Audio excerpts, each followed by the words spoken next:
الشيطان الرجيم. بسم الله الرحمن الرحيم.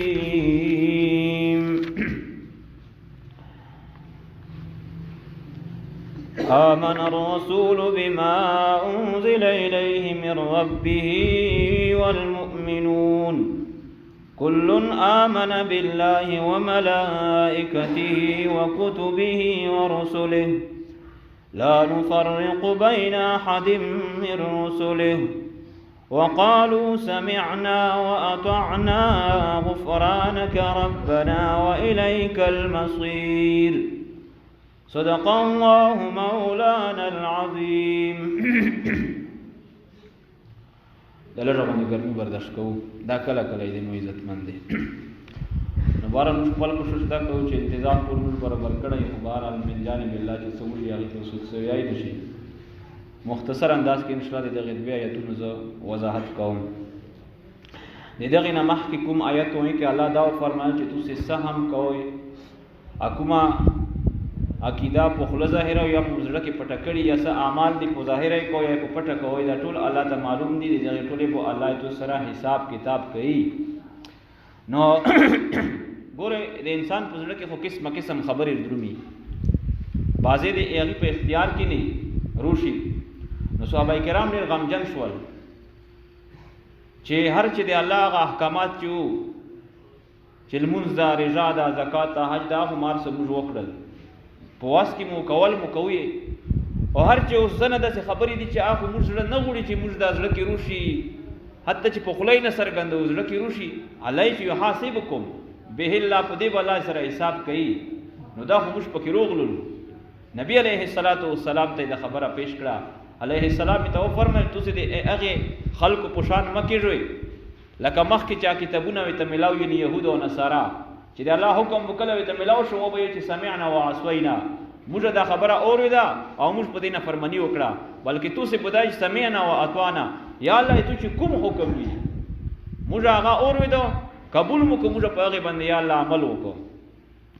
بیا د هغې نه بعد تسلی د پوره آمن الرسولو آخره پورې دغه دوه آیتونه الله نازل کړل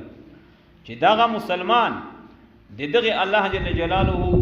ایمان قبول کړه ده، دغه په الله ایمان دی، الله پیغمبر باندې ایمان ده، څومره کتابونه او څومره انبیاء کرامو په هغې ټولې د دې ایمان ده. او دوی څه دوی ته د الله حکم چې درومي، نو دوی سمعنا واطعنا دي، دوی د هغې قول مطابق الله په آیت کې هم هغه تذکره وکړه. او درنګې ګورئ په زړه کې چې کوم شی درومي نو هغې 5 صورتونه دي، هغې زه وضاحت نه کوم. هغې ته وایي شي ارادې، وساوس قلبیه، زړه کې چې کومې وسوسې درومي، خاطر، حاجز، حدیث النفس، هم او عزم.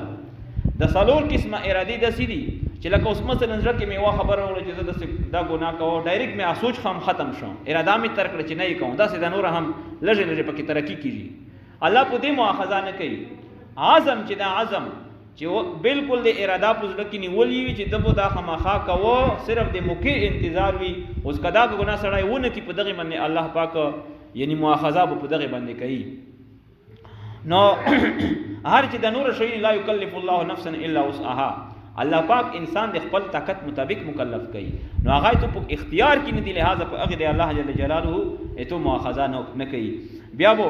نبی علیه السلام دعاګانې غوښتي دي او الله پاک هغه دعاګانې هغه قبول کړي دي. په آخر کې به د دغې آیت کریمه زه فضیلت بیا بیان کوم. آمن الرسول بما انزل الیه من ربه والمؤمنون. آمن الرسول ایمان اروړه ده، الرسول پیغمبر یعنی محمد رسول الله صلی الله علیه وسلم، بما په هغه شی انزل الیه چې نازل کړه شوی ده د طرف ته، من ربی دی جانب دی رب دی دنا، والمؤمنون او مؤمنون هم ایمان باندې وروړه ده، کلن دغه ټولو ایمان اروړه ده، کلن آمنا دغه ټولو ایمان اروړه ده په چا باندې؟ بالله په الله پاک باندې، و ملائکتی دی الله په ملائکو باندې، او دی الله په کتابونو باندې، و رسولی دی الله په انبیاء کرامو باندې. لا نفرق بین احد من الرسل، لا نفرق یقولون دوی اعتقادن چې لا نفرق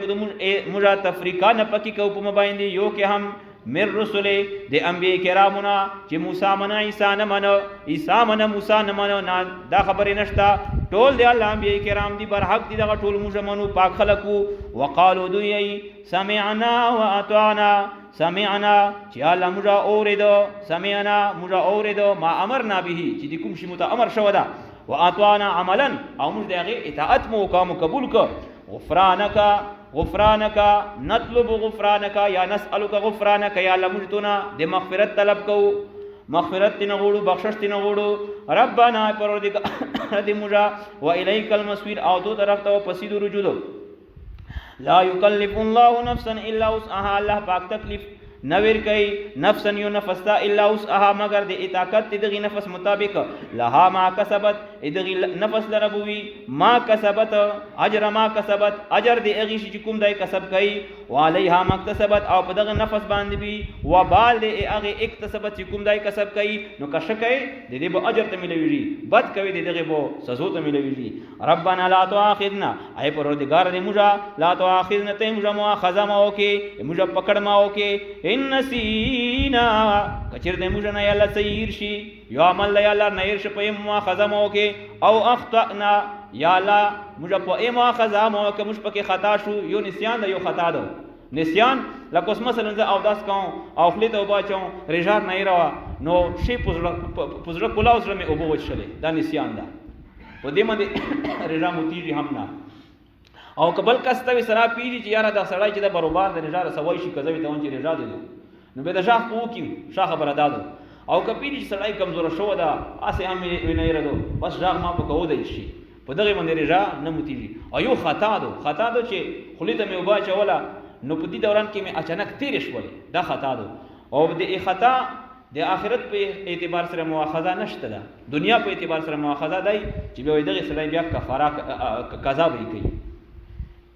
یره سره بوج شي نو هغه سړی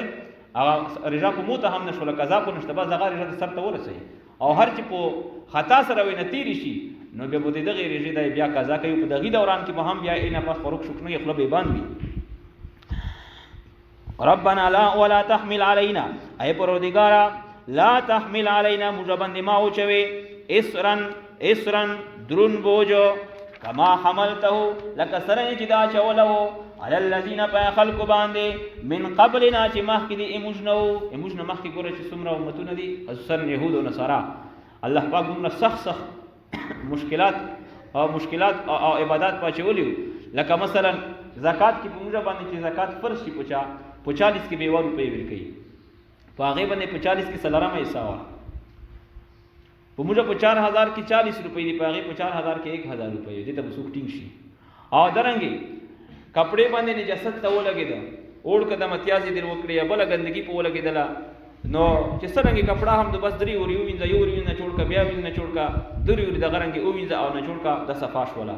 د هغه د پردا مسله نه و چې ته په وینځه د کپڑا سپکیږي کینچی به پسرو خوستلا کاټ پکړل یا به ازوي وسواله نو کنوي قیمتي کپڑا به هم وا دا اجازه به ته نو چې تای په به باندې صفاکا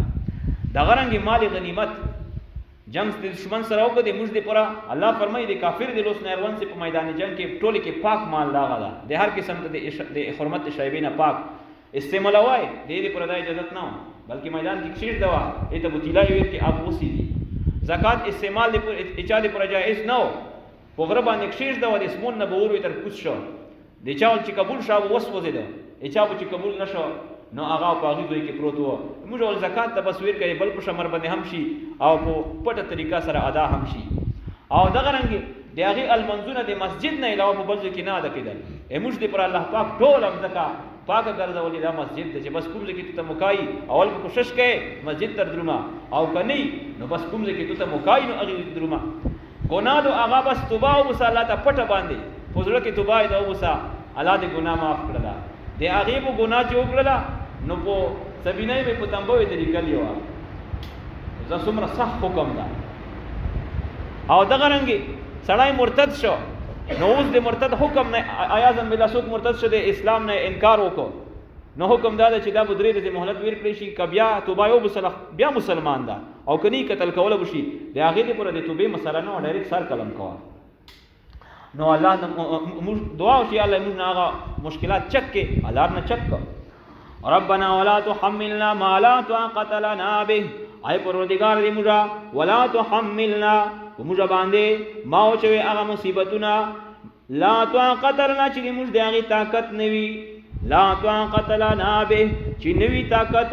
د موږ به په دغې تکالیفو سره. واعف عنا یا الله موږ ته معافي وکړې، واعف عنا معافي موږ ته وکړې، یعنی امحو ذنوبنا موږ ذنوبنا ګناهونه مو یا الله معاف کړې. واغفر لنا موږ ته بخشش وکړې، وارحمنا په موږ باندې رحم وکړې. انت مولانا ته یا الله د موږ دوست یې، ته د موږ ناصر یې، ته د موږ مولا کای. فانصرنا علی القوم الکافرین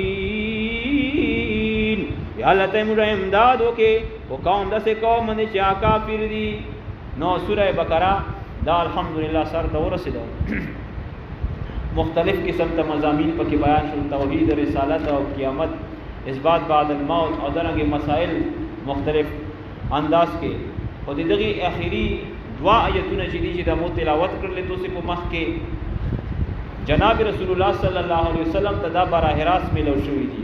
څومره قرآن چې نبی علیہ السلام ته ملاو دا جبرئیل امین اروړه ده، هغه اول وي تاسو نو کړه، بیا نبی علیہ السلام سینا کې محفوظ کړه، امت ته پیش کړه دا. او هر چې دغه دعا آیتونه دي نو دغه دعا آیتونه نبی علیہ السلام لیلۃ المعراج کې چې کله الله پاک سمرونه ته وخیږو نو درې تحفې ورکړي دي. یو 15 المنزونه اول 50 تو بیا 15 شول، او دا وی ته وایي چې 15 منزونه دي اول 50 وو، د 15 چې هم څوک ادا کوي ثواب به د 50 ته ورکاو. او دویمه تحفه چې چا په مو باندې پیغمبره ایمان په امت کې وروړه ده، شرک سره نه کړه، دې به زه بخشش کوم. او دریمه تحفه دغه دعا آیتونه الله پاک براه راست نبی علیه السلام ته ورکړي. او نبی علیه السلام فرمایي چې دا الله پاک د دنیا د اسمنونه او د امزکه د پیدا کولو نه مخکې 2000 کوله مخکې د دنیا اسمون او امزکه دا ارث الله یا پیدا کړی نو دینه 2000 سال مخکې الله جل جلاله دا آیتونه په خپل لوس مبارک د خپل شان لایقه مطابق لیکلي دي. نبی علیہ السلام فرمایي چې دا د عرش لوی خزاني دي،